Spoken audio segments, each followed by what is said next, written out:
of customers, a lack of happiness, a lack of peace of mind, without ever fully realising that the very circumstances about which they're complaining have been produced by all their past thoughts. So I'm excited, ladies, to know that you're all sitting there with the sum total of all your past thoughts. I hope you're pleased with them. Everything you have, you produced by the thoughts you had. Wow. Now, did you all admit you could enjoy an even better life than you're enjoying at the moment, yes or no? And if you want to enjoy an even better life, what have you got to do something about? Thinking. And what have you got almost total control over? Oh, wow. You mean I can change that one at the top, but change the one at the bottom? Immediately, just like that. Is it easy? No. Is it possible? There's a thought. Now I use extremes because it makes the point. And you might not like my extremes, but if somebody said to you, and you have a loved one in your life, if you don't double your turnover or your profit or whatever figure's exciting to you, profit's better than turnover any time of the week, if you don't double it by this time next year, I will shoot somebody you love. Would you think differently the way you're thinking now, yes or no?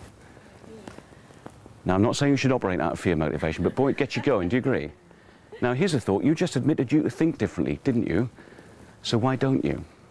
Why do we wait for something extreme to turn up before we start changing? Now, anybody want to challenge me on the fact that you're sitting there with all your past thoughts? Okay, I'll be devil's advocate. Anybody heard of Simon Weston? The guy who got burnt in the Falklands. Now, whether you can say he sort of choose to make himself vulnerable because he went into the services, maybe, but I don't suppose he chose to get burnt, but he did. Now, when he got burnt, do you think he went through the grieving process, the kind of thoughts where it's awful, my life's finished, all that kind of stuff? But you see, once he got over that, the words I'm going to use are over time. Not over time, different, over time.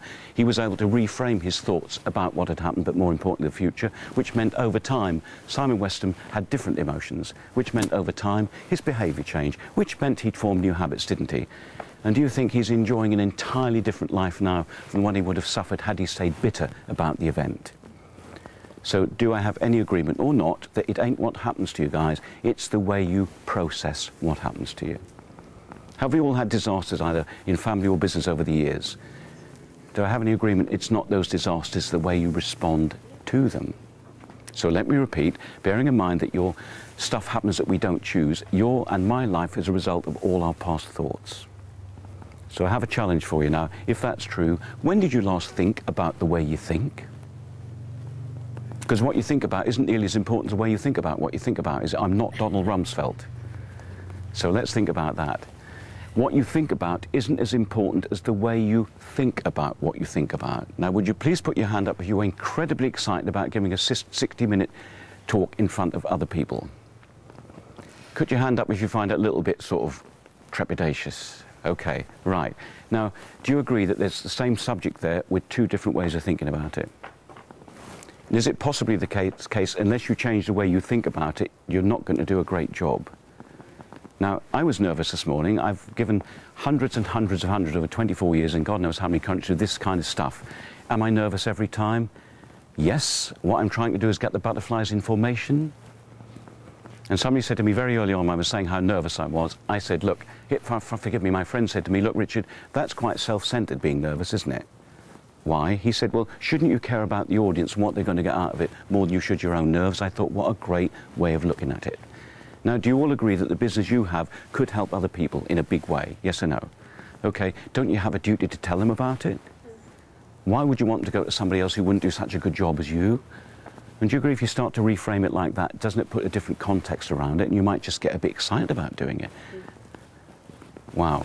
It says training aimed at changing behaviours brings short-term results. I call it trying to cure a leaky pen by wearing rubber gloves. Most stress management, most bullying, most diversity, most training in all sorts aims to change people's behaviours. Now, you'll get short-term changes in behaviour. Do you ever get the feeling you have two voices in your head? And if you're sitting there thinking, have I got two voices in my head, then you have, haven't you? And some people say as few as two. I bet there's at least one or two.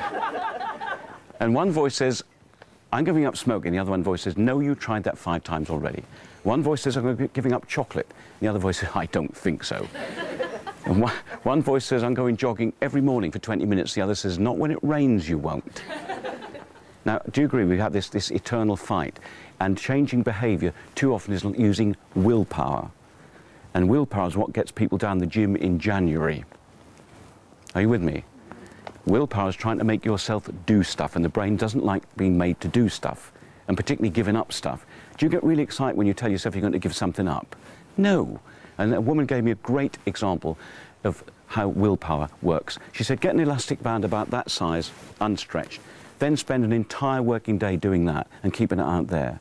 Would you find that a bit tiring? Might you get distracted? That's willpower. Self-discipline is something we have on our program. We have an 8-point plan which can have you changing any habit this side of a phobia, this side of a clinical problem. Now there's a trail for you, isn't it?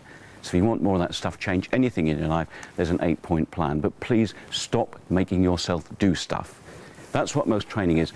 Now, what percentage do you think, and I know it varies according to what you do, but the very least percentage, your attitude and your thinking skills plays a part in the success of your business? Any thoughts? Louder? 80%. At least 80%. I've worked with Olympic athletes and they say about 95% for them. So it's not what you know, it's not the skill you have, it's not your knowledge, it's not your research, all of that should happen anyway. That's the 20%, but to leverage that, it's our attitude, do you agree? Now I'm just asking you this, how much time, energy, money and commitment and effort have you spent on developing your personal thinking skills and attitude compared with how much you've invested in getting degrees and technical skills? And I believe as a country we skew it the wrong way around, and I'm absolutely excited because Annabelle and I have been talking to a school in Norfolk who are going to spend 10 weeks where kids get an hour of this stuff. How about that? Now please put your hand up if you had separate lessons in attitude and thinking skills when you were at school. If they did it, I missed it. I'd have willingly given up a lesson a month in history, trigonometry, Latin and woodwork. How about you? Or needlework or whatever he said patronisingly ladies do. Not a lot of woodwork probably, or they probably do it these days of course. So guys, this bit here is the result of this bit here, and we spend too little time thinking about the way we think. And having had 4 daughters go through puberty, did I need to think about the way I thought about them frequently? Yes, because we'd have all been dead. By the way, my great joy in life, one is my business and one is I now have my, no I didn't, but one of my daughters had our 7th grandchildren a week ago, and it just keeps happening. Now, how much of that was caused by attitude or a few other things, I have no idea, but it's fairly exciting stuff, isn't it? But my enjoyment of my 7 grandchildren, the rest that come along with 4 daughters, will be based on the way I think. Do you agree? I just wonder if you reflect on the nature of your own thinking. And having had a fairly tough time business-wise, especially for the not big businesses, to avoid that word, how many of small businesses, to use the word now, have spent the last 2 years thinking, I don't want to fail? How many of the thoughts have been about what might go wrong instead of what might go right? Now, is it possible in almost every sector of commerce and industry in the last 2 or 3 years somebody's flourished, yes or no? So the question is, why not me, isn't it? So I hope you're having those thoughts, aren't you? So to lay this to rest now, do we agree that it's the nature of our thinking that's just as important as the subject, the mindset that you bring to it? And the suite of programs we have based on sales and leadership and management and other courses is down here. If you get down there, you fix the pen. Does that make sense? You don't cope with stuff, with stress, with bullying and diversity. You fix the pen, which is the way you think about what you're doing. Now, I'm going to stop briefly. Any questions so far? I told you it's not rocket science, but be honest with me. Do you think about this very often, this kind of stuff? I just wonder, because do you think it's worth thinking about quite often, given that what you got is a result of that? So just, here's a statistic that frightens the what's it out of me. I hope you know, guys, that your day-to-day lives are a result of 95% reactive habit. Think about that. 95% of your day is spent not thinking, just habit. So if I'm thirsty, I don't think, oh, there's a glass of water over there. I'm feeling a bit thirsty. What I need to do, extend my left hand. I think I nearly got it. I've got it now, and bring it up to my lips. Do you do that? No. Tell me, does it take any thought to walk? Drive cars, eat, speak, all that's habit. I wonder how many of our 95% of habits we chose because they serve us well, and how many of habits that we have just turned up.